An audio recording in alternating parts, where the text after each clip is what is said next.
teman-teman semua, selamat malam. Perkenalkan, saya Anissa dari Divisi Learning Advisor. Saya Vice Leader, izin menyampaikan untuk laporan pertanggungjawaban. Nah, adapun program kerja kami yaitu Lingua Adventure, yaitu sebuah kelas bahasa di mana kelas bahasa kami terdiri dari dua bahasa, yaitu bahasa Inggris dan juga bahasa Mandarin. Dan dalam program kerja kami terdapat 3 tahapan, yaitu Open Recruitment, kelas bahasa itu sendiri, kemudian penutupan, serta apresiasi peserta. Open Recruitment sendiri itu telah dilaksanakan sejak 9 sampai 15 Februari dan berhasil mendapatkan 55 peserta yang mendaftar. Secara detailnya yaitu 14 peserta memilih bahasa Inggris, kemudian 9 peserta memilih bahasa Mandarin, dan 32 peserta memilih kedua bahasa. Adapun Lingua Adventure Timeline itu kami melaksanakan 6 kali pertemuan kelas bahasa, di mana kami menjadwalkan weekend sebagai hari pelaksanaan, yaitu hari Sabtu kami melaksanakan kelas bahasa Inggris pada pukul 3, sedangkan hari Minggu dilaksanakan untuk kelas bahasa Mandarin pada pukul yang sama. Dan ini adalah beberapa dokumentasi dari kelas bahasa maupun dari kelas bahasa Inggris maupun kelas bahasa Mandarin.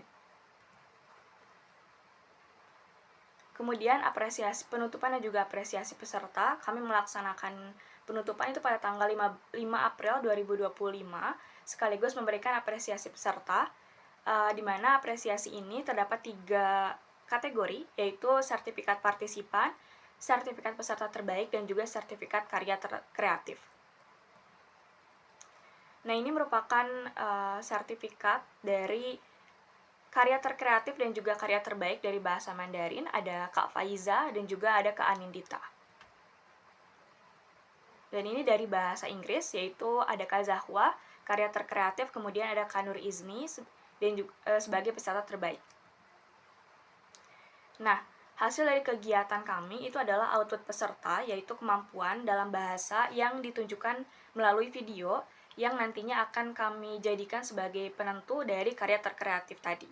Kemudian engagement media sosial Hariazon, di mana kami memberikan arahan kepada para peserta untuk mengupload karya tersebut dalam media sosial, kemudian di-repost oleh Hariazon agar orang-orang mengetahui mengenai Hariazon memiliki kelas bahasa yang gratis. Kemudian evaluasi dari kegiatan ini ada 3. Yang pertama adalah silabus, di mana meskipun selama pelaksanaan kelas bahasa ini sudah berjalan dengan baik dengan silabus yang telah kami tetapkan, namun kami menganggap bahwa perlu adanya peningkatan silabus agar metode dan juga materi yang digunakan untuk mengajar kelas bahasa pada peserta dapat ditingkatkan agar para peserta dapat mendapatkan kelas bahasa yang lebih maksimal. Kemudian ada klasifikasi. Kami menyadari bahwa ketika kelas bahasa berlangsung, itu ternyata terdapat variasi peserta yang cukup berbeda, di mana kami awalnya menargetkan peserta dengan bahasa Inggris yang beginner.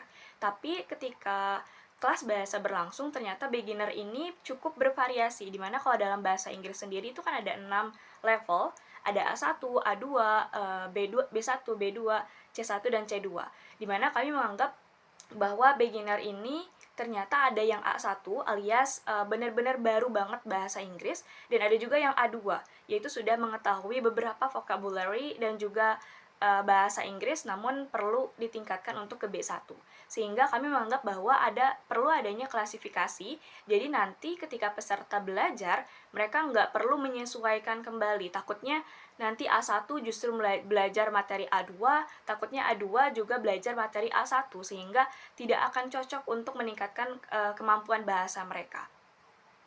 Dan ini tentu sejalan dengan silabusnya. Kalau ada klasifikasi peserta, maka silabus yang digunakan pun akan lebih maksimal, sehingga peserta tidak membuang waktu mereka untuk pembelajaran yang tidak sesuai. Kemudian yang ketiga adalah durasi pembelajaran. Durasi pembelajaran tujuannya diharapkan untuk lebih diperpanjang agar para peserta dapat mendapatkan ilmu yang lebih cukup luas dan juga praktis bahasa yang lebih baik.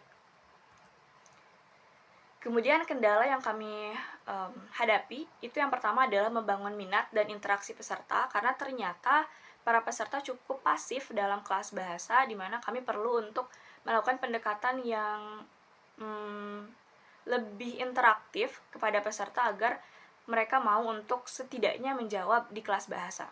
Kemudian ada keterbatasan media pembelajaran karena kami menggunakan Google Meet, di mana ada keterbatasan waktu dan kadang perlu mengganti link yang baru agar pelaksanaan kelas bahasa berjalan dengan berjalan. Sekian dari laporan pertanggungjawaban Learning Advisor, dan saya kembalikan kepada KMC.